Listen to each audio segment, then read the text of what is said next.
Hello, and thank you for choosing the Legacy Lawyers as your source of information. We know this might be a difficult time you are going through, but we are here to educate you and help you through the process. Please stay tuned for our question and answer portion.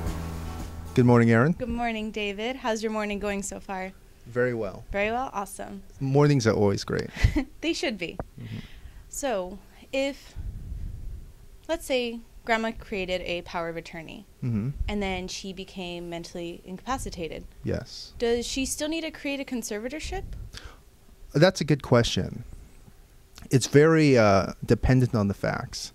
So, generally speaking, someone creates a power of attorney so that you wouldn't need a conservatorship. It's to say, well, if I can't make my own decisions, I just want to have this trusted person to make decisions on my behalf. Let's not involve the courts. But disputes can arise. Power of attorneys can always be signed over and over again, even if grandma doesn't know what she's doing. So if the person who's appointed as the decision maker in the power of attorney document is a bad choice, and those powers need to be taken away from that person, then that would rise to the level of requiring a conservatorship to sort of undo the damage or prevent damage that would be foreseeable by this power of attorney. Another situation may arise where there's really no problem with what the person who created the power of attorney intended, and there's really no problem as to the person they chose to be their power of attorney.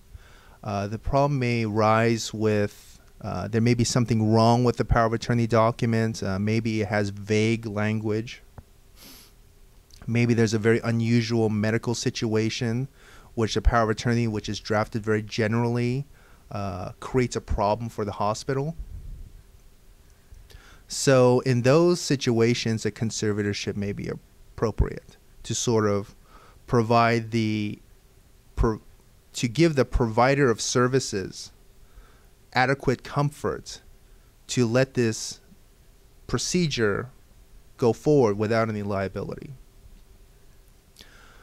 Another situation would be that, let's just say there is a power of attorney and the person named is just absent or is located in a place that's not convenient for that person to make decisions. Let's just say this person was a gilded daughter, and she decided, okay, well, I found a really great job in New York, so I'm going to fly there and live there.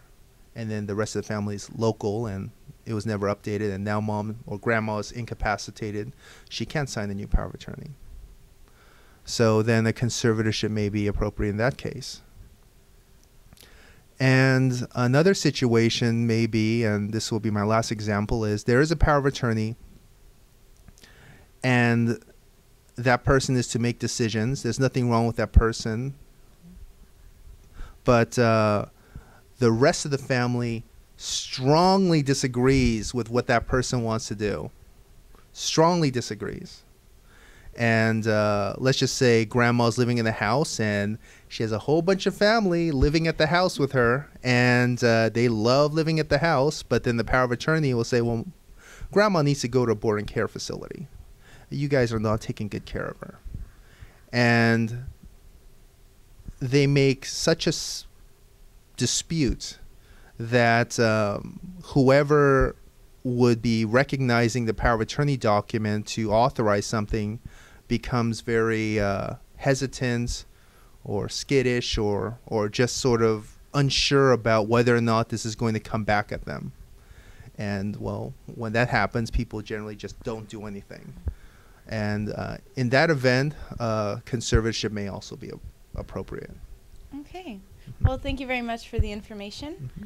And just remember, if you guys have any additional questions, feel free to email us at smm@thelegacylawyers.com. Thank you for joining us.